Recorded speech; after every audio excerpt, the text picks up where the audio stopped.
Nah, kemudian yang kedua, masih berkaitan dengan menyadari ya. Jadi, kita juga perlu menyadari bahwa seburuk apapun masalah yang terjadi di dalam kehidupan kita, pasti memiliki sisi positif untuk kita.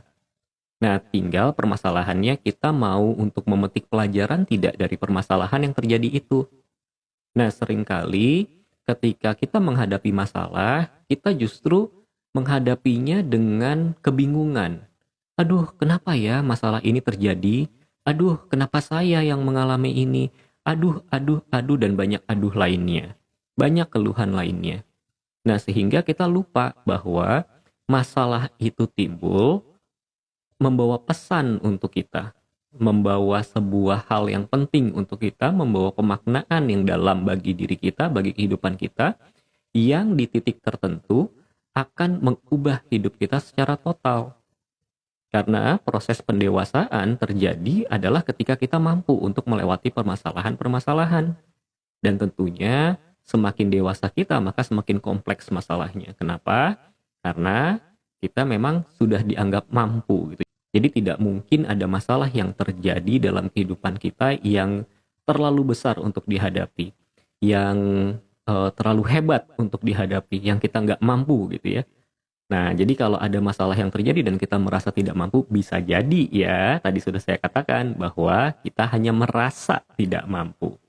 Nah, kenapa kita merasa tidak mampu? Nah, ini berkaitan dengan persepsi kita, database yang kita punya di dalam diri kita. Kalau misalnya database-nya kita merasa pesimis, kita merasa bahwa, aduh, saya tuh memang bukan siapa-siapa, saya tidak mampu untuk menghadapi masalah ini, maka itulah yang terjadi. Tapi kalau kita meyakini bahwa tidak mungkin masalah ini datang pada hidup saya kalau saya tidak mampu untuk menghadapi masalah tersebut, maka kita akan mampu untuk menghadapi masalahnya. Dan kita akan bisa mencari pemaknaan. Kenapa? Apa pesan yang ingin disampaikan oleh kondisi atau permasalahan tersebut? Dan pada akhirnya akan menambah kedewasaan kita dan akan menambah wawasan kita juga. Nah, kemudian yang ketiga, ada kalanya ketika sesuatu yang tidak menyenangkan, peristiwa yang tidak menyenangkan itu terjadi, kita merasa bingung. Kita merasa, aduh, mumet lah gitu ya. Bagaimana ya saya menghadapinya?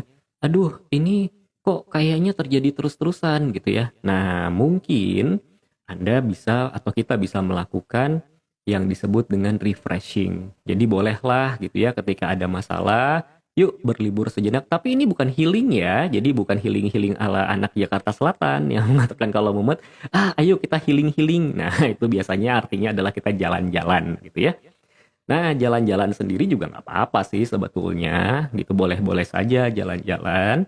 Nah, tetapi tujuannya adalah menyadari bahwa, oh, saya jalan-jalannya ini memang saya butuh rehat sejenak dari kondisi ini, sehingga saya bisa melihat kondisinya atau peristiwanya atau masalahnya dengan lebih subjektif dan tidak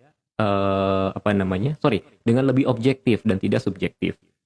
Jadi ada sebuah kalimat dari Virginia Satir gitu ya, yang bagus sekali kalimatnya, itu terkait dengan permasalahan yang terjadi.